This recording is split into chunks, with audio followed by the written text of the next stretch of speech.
Bonjour à toutes et à tous et bienvenue dans ce nouveau numéro des débats citoyens de l'Occitanie en commun consacré aujourd'hui à l'éducation. Avec cette question, comment permettre aux étudiants et aux élèves de continuer à apprendre en cette période troublée? Comment éviter aussi que certains d'entre eux ne décrochent? L'apprentissage est devenu un véritable chemin de croix depuis un an.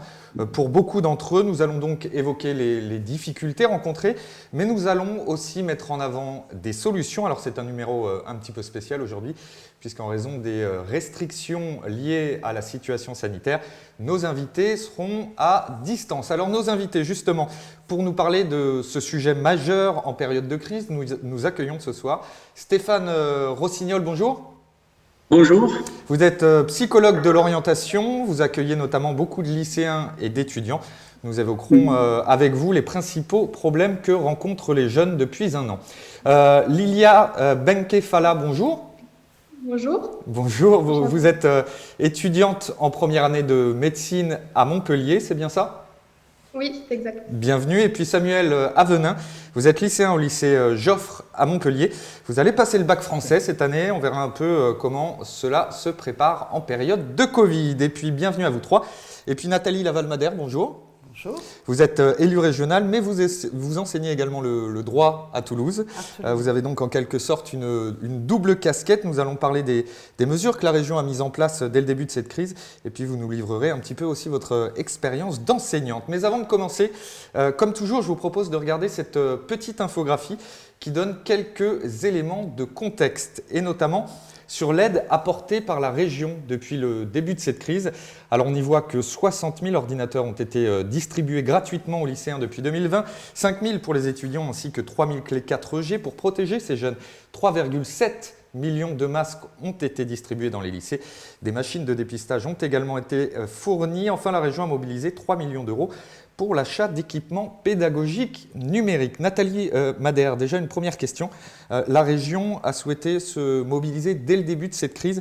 Ça a clairement permis de limiter la casse en termes d'éducation. Mais la région depuis le début, l'éducation depuis le début, la jeunesse, c'est évidemment la priorité de la région.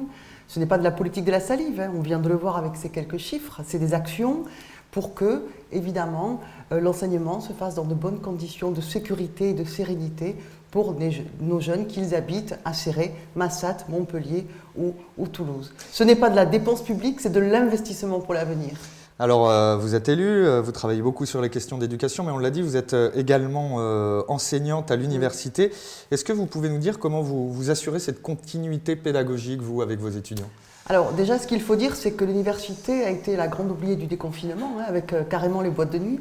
Et donc, on a eu le sentiment, en tant qu'enseignant, d'être vraiment laissé à l'abandon par notre ministre de tutelle, il faut quand même le dire. Et ce sont ensuite les universités fortes de leur autonomie qui ont évidemment acheté des licences, etc., pour qu'on puisse évidemment pouvoir assumer une sorte de continuité pédagogique la moins dégradée possible.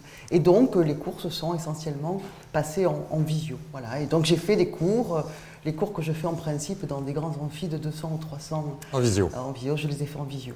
Alors, les étudiants, justement, Lilia Benkefala, vous êtes, on l'a dit, étudiante en première année de médecine.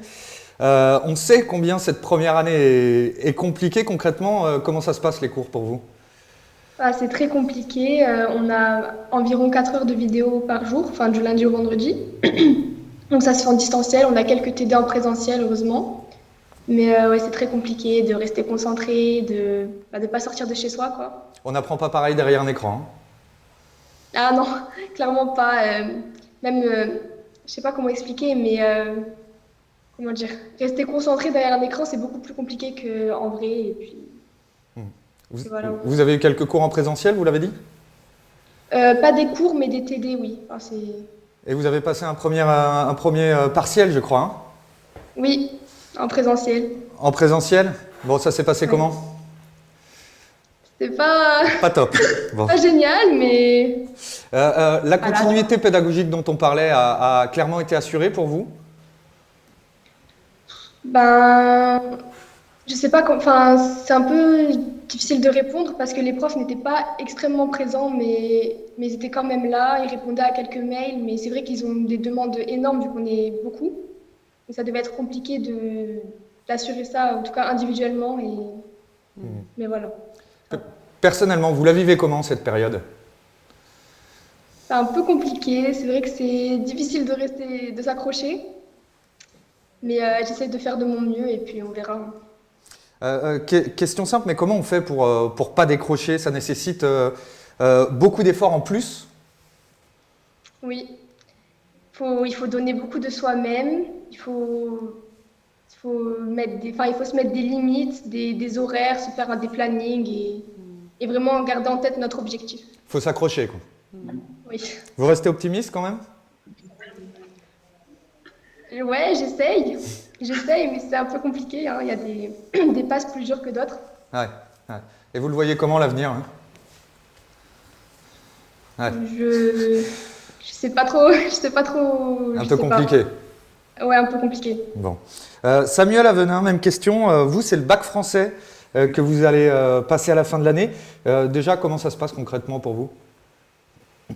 Alors, notre lycée a adopté une stratégie ou une organisation qui est un jour sur deux, c'est-à-dire que jusqu'à maintenant, maintenant on est en 100% à distance, mais nous avions donc une organisation, on était un jour sur deux en présentiel, ce qui permettait de garder quand même un lien social qui est quand même quelque chose qui est très important pour garder le moral justement et garder cet espoir en l'avenir.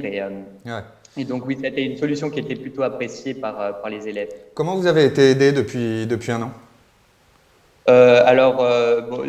Pour ce qui est de la région, on avait eu l'ordi déjà en seconde et après, en aide, on n'a pas grand-chose en plus, mais on a justement cette continuité pédagogique grâce au temps qu'on a pu aller en cours, c'est déjà ça, même si c'est pas évidemment aussi bien que les années précédentes ou les années normales, mais il y a quand même des choses qui font qu'on peut garder le rythme. Est-ce que vous avez autour de vous des exemples de camarades qui clairement ont un peu lâché l'affaire, quoi, ont décroché? Il y en a encore plus en seconde parce que là, je suis dans une classe où il y a beaucoup de travailleurs, voilà, donc j'ai cette chance et on se tire vers le haut. Mais c'est vrai que l'année dernière, il y avait beaucoup de personnes qui avaient juste abandonné et dont on n'avait plus de nouvelles, qui venaient pas au visio, ou quand on était donc en 100% distanciel, qui venaient plus au visio, qui ne rendaient pas les travaux qu'il fallait rendre et dont on n'avait même plus de nouvelles sur les groupes de classe, etc. On se dit quoi en ce moment? Qu'il faut serrer les dents et que ça ira mieux bientôt? On essaye. Ouais. Lilia, une question, on parlait du lien social, c'est ça aussi qui vous manque le plus peut-être en ce moment? Ah oui, vraiment. Enfin, on se dit que notre première année de fac a été en distanciel, donc pas de nouvelles rencontres, pas de lien social et c'est très compliqué, oui. Ouais. Nathalie Lavalmadère, comment on évite justement que ces jeunes ne décrochent? En déployant des méthodes pédagogiques un peu exceptionnelles, hein. C'est-à-dire que la visio, comme je le disais, c'est quand même une continuité pédagogique un peu dégradée. Mais pour ma part, peut-être que mes collègues ne partagent pas la même vision. Nous, on transfère des compétences, on transmet des compétences, des connaissances et des compétences. Mais ensuite, je pense que le métier d'enseignant pendant cette période de crise s'est un peu transformé parce qu'il a fallu vraiment mobiliser les étudiants, leur donner confiance, les encourager. Et moi, j'avoue que j'ai quand même gardé une bonne expérience. Il ne faut pas que ça dure, hein, parce que j'ai envie de revoir mes étudiants. Mais la visio, ça a été pour moi une expérience étonnante. Et j'ai même trouvé de la proximité, bizarrement. Mais quand on y passe 4 heures dans une journée, voilà. Tous les jours, c'est peut-être… Oui, mais j'ai trouvé de la proximité et de l'interactivité. Parce que j'avais mes étudiants dans des petites fenêtres avec leurs prénoms. J'ai pu les interpeller. Et puis il y a le chat à côté, qui a pu désinhiber les étudiants et quelque part, je trouve, ça a transformé la manière d'enseigner. Mais évidemment, j'ai envie… C'est pas pareil. Il faut quand même être particulièrement vigilant à ceux qui pourraient passer sous les radars, non? Ah ben, on a des invisibles, mais voilà. C'est évident. Et j'ai envie de vous dire, essentiellement en première année. Ces jeunes de première année qui n'ont pas passé le bac, qui n'ont pas vu un enseignant depuis mars, ils se sont retrouvés à la rentrée dans ces grandes structures que sont les universités, totalement isolés et perdus. Alors on a déployé à l'université des dispositifs de tutorat, etc. Mais je pense que la parole de l'enseignant, sa faculté de mobilisation, elle est essentielle. Certains l'ont fait, D'autres l'ont D'autres moins un peu fait. moins. Ouais. Stéphane Rossignol, en préparant cette émission, on a discuté brièvement. On vient de parler d'efforts. Vous me disiez à quel point certains doivent fournir une double ou triple dose d'efforts pour arriver au même résultat que lors d'une période normale. Oui, c'est ça. C'est vrai que là, la période est tellement particulière que ça demande aux étudiants, aux lycéens de donner encore plus d'eux-mêmes parce que tous les critères de sélection, tous les critères de réussite, en fait, ils sont pour l'instant, on n'a pas vraiment justement ces repères-là. On sait pas comment ça va se passer. Et donc j'ai des étudiants effectivement quelquefois ou des lycéens qui sont un peu en surmenage d'une certaine manière parce que ils donnent tout ce qu'ils ont, absolument tout, et c'est leur seul objectif. Et en même temps, ils n'ont pas de garantie de résultat. Donc pour eux, c'est vrai que c'est extrêmement difficile par moment. Vous avez une grosse augmentation de votre activité. Il y a plus de jeunes qu'à l'accoutumée qui sont venus vous voir. Il y a plus de jeunes, il y a aussi beaucoup de parents, l'air de rien, beaucoup de parents qui sont très inquiets pour leurs enfants, qui se posent beaucoup de questions parce que ça a été un peu souligné là depuis le début de l'émission. Il peut y avoir du manque de soutien social, il y a un manque de référents adultes aussi qui peuvent être présents au niveau des établissements, et donc les parents essayent de prendre en charge tout ça, essayent d'aider de leur mieux, mais c'est pas leur métier. Et donc j'ai beaucoup de parents effectivement aussi au téléphone qui sont en délicatesse par rapport à tout ça. Vous vous occupez des questions d'orientation, on l'a dit, c'est des questions qui suscitent déjà beaucoup d'inquiétudes en temps normal, mais on imagine que cette crise renforce évidemment ces inquiétudes. Oui, tout à fait. Ça renforce même les incertitudes surtout. Et donc, c'est très difficile. Tout à l'heure, Lilia l'a très bien dit, on reste focalisé sur son objectif. Donc, quand on a un objectif, c'est très bien. Pour certains, il y a beaucoup aussi d'orientation par défaut, il ne faut pas l'oublier. Et donc, il y a des gens qui s'inscrivent sans réel objectif.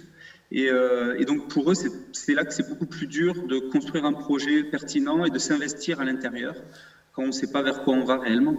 Et on parlait des jeunes qui pouvaient passer sous les radars. Ceux qui viennent vous voir sont déjà ceux qui font l'effort d'entreprendre cette démarche. Il y a tous les autres. C'est ça. C'est ça qui est terrible, oui, c'est qu'effectivement, souvent, j'ai plus des lycéens ou des étudiants qui sont déjà dans une dynamique de recherche de solutions, alors qu'il y en a qui ont déjà un petit peu abandonné, et pour eux, c'est beaucoup plus dur de les capter, effectivement, ces jeunes-là. Et quel est votre rôle? Concrètement, quelles solutions vous leur proposez? Que leur offrez-vous? Je pense que je leur donne des outils déjà. Le premier, c'est dans la connaissance de soi. Ça, c'est vraiment l'outil principal qui comprennent en fait toutes les ressources qu'ils ont, qui prennent conscience de tout ça. Je les aide aussi à se détacher de certains freins qu'ils peuvent avoir, qui peuvent les bloquer dans l'émergence de projets, dans le fait de s'autoriser en fait à prioriser certains projets plutôt que d'autres. Même en cette période Comment? Même en cette période? Oui, même en cette période, oui. Ça leur parle beaucoup parce que en fait, quelquefois, ils ont tellement la tête dans le guidon pour essayer de gérer leurs études que penser à eux, comprendre un peu comment ils fonctionnent, ça les soulage un petit peu en fait, de se détacher un peu d'une pression sociale autour de la performance, autour du résultat, de pouvoir voir comment ils peuvent aller vraiment vers ce qui va les épanouir. Nathalie Lavalmadère, cette crise pose aussi la question de la fracture qui existe, notamment entre ceux qui ont accès aux outils numériques et les autres. Là-dessus, la région peut agir. Oui, elle a agi puisque dès 2017, on s'est lancé dans le label numérique en partenariat avec le rectorat parce qu'on croyait évidemment qu'il fallait développer le numérique pour lutter contre les fractures numériques que vous évoquiez, puis pour prendre aussi le chemin de cette révolution digitale. Et aujourd'hui, on a 100% des lycées qui sont labellisés, cela veut dire des ordinateurs qui ont été distribués à quasiment tous les élèves, et donc évidemment on a misé sur cette dynamique-là. La crise est arrivée, on a basculé dans l'urgence, dans la digitalisation de l'enseignement, et cette crise nous a démontré qu'on était prêt et on avait raison. À terme, selon vous, il va falloir s'habituer à apprendre différemment, ou on va retrouver les conditions d'enseignement d'avant Covid? Non, je pense qu'on va tous réfléchir à une évolution également des méthodologies pédagogiques. Puisqu'à l'université en particulier, c'est quand même des modalités très descendantes, le pupitre, le micro. Je pense qu'il faut quand même réfléchir à de la pédagogie plus collaborative, plus inversée, etc. Et nous, à l'université dans laquelle je suis, UT1-Capitole pour ne pas la nommer, on réfléchit à cela. Et à moyen terme, est-ce que le retard pris sera rattrapable ou préjudiciable?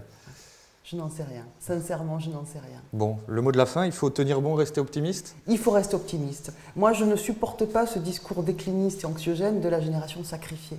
Il ne faut pas que les jeunes soient les victimes de cette crise. Même si on le répète, c'est dur pour beaucoup d'entre eux. C'est dur, parce qu'évidemment, un jeune, il se construit dans l'altérité, dans l'interaction sociale, et là, il est isolé.